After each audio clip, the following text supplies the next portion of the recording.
Back here on Midday, our good friend John Fech joins us live in studio today from UNL Extension. John, good to see you again. We just mentioned it with the weather forecast going from 90s down to 70s. We know there's probably a lot of questions out there. We're going to give you some of those here in just a few seconds and hopefully some good answers. But first, what did you bring for us? I brought the state flower of Nebraska. This is fantastic. Yeah, this is purslane.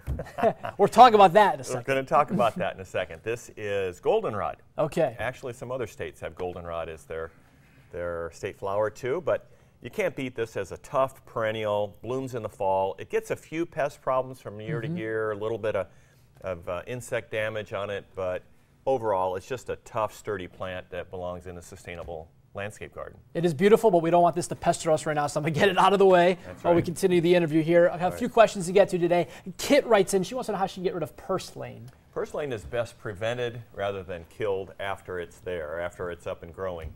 And depending on where it is, it can be a pest in the vegetable garden, in the flower garden, in the lawn, or whatever. Some mulching if it's in the vegetable garden or in the flower garden. Some pre-emergence herbicide works really well on the lawn, so it's best prevented. All right, Connie writes in, her peonies have a grayish tone to them. They're kind of brown and wilting. Is it time to cut them to the ground? In a one-word answer, yes. It is the time to do that. Lots and lots of people across the whole Midwest have the same issue with powdery mildew and other issues. Now is the time to go ahead and trim that off, put that out into the garbage. Don't even put it in the compost pile. I normally would suggest putting that foliage in the compost pile, but just get it out of the landscape because it could perpetuate problems in the future. All right, and Kim has a strawberry bed, and she says she's dealing with some morning glory. Yeah, morning glory and field bindweed are very similar in appearance and also very difficult to get rid of. At this point, probably just hand pulling it and getting rid of it is a good idea. Also, while you're in the strawberry bed, thinning out. A lot of gardeners fail to do that, where they thin out and they get a mass of plants, and like the whole table here is just covered with plants. There needs to be some room, like maybe 6 inches between them at this point in the season.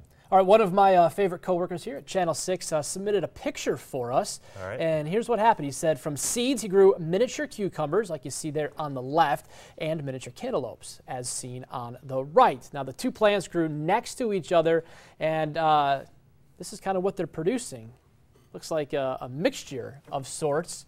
What do you think about this, John? Well, I suspect that your provider of photo had some interesting seed, because this would not develop in the actual same season. Okay. This would only grow from a pollination or a product of seed that was produced last year.